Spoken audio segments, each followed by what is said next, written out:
महाभारत के घनघोर युद्ध में कौन कौन बच गए थे जिंदा? जिंदा लोगों का बाद में क्या हुआ? पांडव धरती पर कहां गए? कितने कौरवों की जान बची? कितने पांडव मारे गए? द्रौपदी ने कैसे अश्वत्थामा को दिया था जीवन दान? महाभारत के भीषण युद्ध की कहानी जो पूरे 18 दिनों तक चली थी।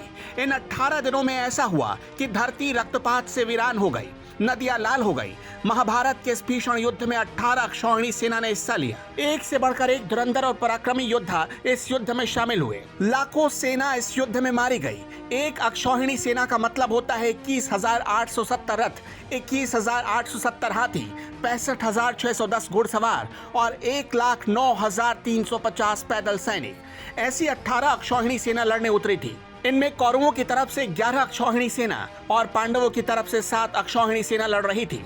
यानी सेना शक्ति के आधार पर कौरव पांडवों पर भारी थे और पांडव से करीब 10 लाख ज्यादा सैनिक कौरवों के पास थे। लेकिन 18 दिनों में करीब 30 लाख सैनिकों, घोड़े, हाथियों का सफाया हो गया था। कुछ भी नहीं बचा था। सोचिए ये युद्ध कितना भीषण रहा होगा। फिर भी इतने भीषण युद्ध के बाद कुछ लोग बच गए थे। अगले कुछ मिनटों में हम उन्हीं लोगों की कहानी आपको तफसील से सुनाएंगे। आखिर बचने वाले लोग कैसे बचे? कौन थे वो लोग? चारों तरफ से होने वाली बाणों की बारिश के बीच वो कैसे जीवित बच गए? महाभारत के युद्ध में बचे एक किरदार का नाम था कृपाचार्य। आप में से बहुत कम लोग जानते हैं कि कृपाचार्य कौन थे और इतना भीषण युद्ध होने के बाद भी वो कैसे बच गए। दरअसल कृपाचार्य को चिरंजीवी होने का वरदान हासिल था। ऐसा माना जाता है कि कृपाचार्य आज भी जीवित हैं। कृपाचार्य शर्धवान के पुत्र थे। कृपाचार्य की पत्नी का नाम जनपदी था।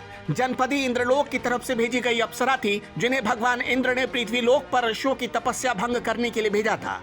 महर्षि और देव कन्या जनपदी के मिलन से 2 बालकों का जन्म हुआ, जिनमें एक का नाम कृप और दूसरे का नाम पड़ा कृपि। महाराजा शांतनु ने दोनों का पालन पोषण किया।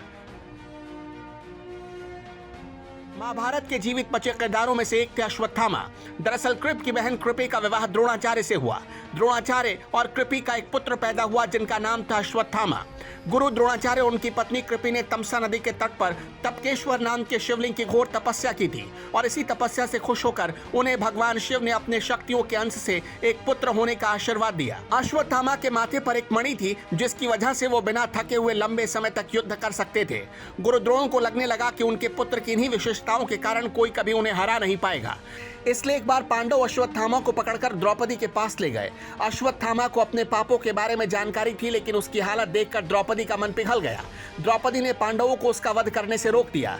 द्रौपदी ने कहा, ये एक ब्राह्मण पुत्र है और इसके वध से श्राप लग सकता है। वध के बाद इनकी माता कृपि भी मेरी तरह अपने पुत्र के शोक में विलाप करेगी। ये सुनकर पांडवों ने अश्वत्थामा को जीवन दान दे दिया, लेकिन अश्वत्थामा के माथे की मणि निकालकर और उनके बालों को काटकर उन्हें मुक्त कर दिया गया। गुरु द्रोणाचार्य को अपने पुत्र अश्वत्थामा से बहुत लगाव था। द्रोण का वध करने के लिए अश्वत्थामा की मौत की झूठी खबर फैलाई गई, जिससे द्रोण को शोक हुआ और उन्होंने युद्ध त्यागने का फैसला किया। लेकिन इसी दौरान छल से धृष्टद्युम्न ने उनका वध कर दिया।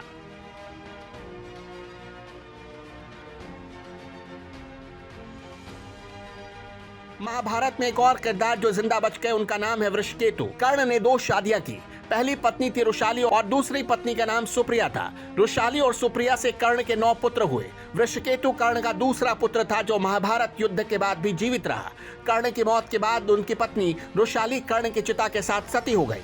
महाभारत के युद्ध के बाद जब पांडवों को ये बात पता चली कि कर्ण उन्हीं का भाई था, इसके बाद वृषकेतु को अर्जुन ने अपना लिया। कई युद्ध में वृषकेतु लड़ने भी उतरा। वृषकेतु को खुद कर्ण ने अस्त्र और शस्त्रों की शिक्षा दी थी। उसे ब्रह्मास्त्र का भी ज्ञान था। बाद में वृषकेतु को पांडवों ने अपना पुत्र मान लिया।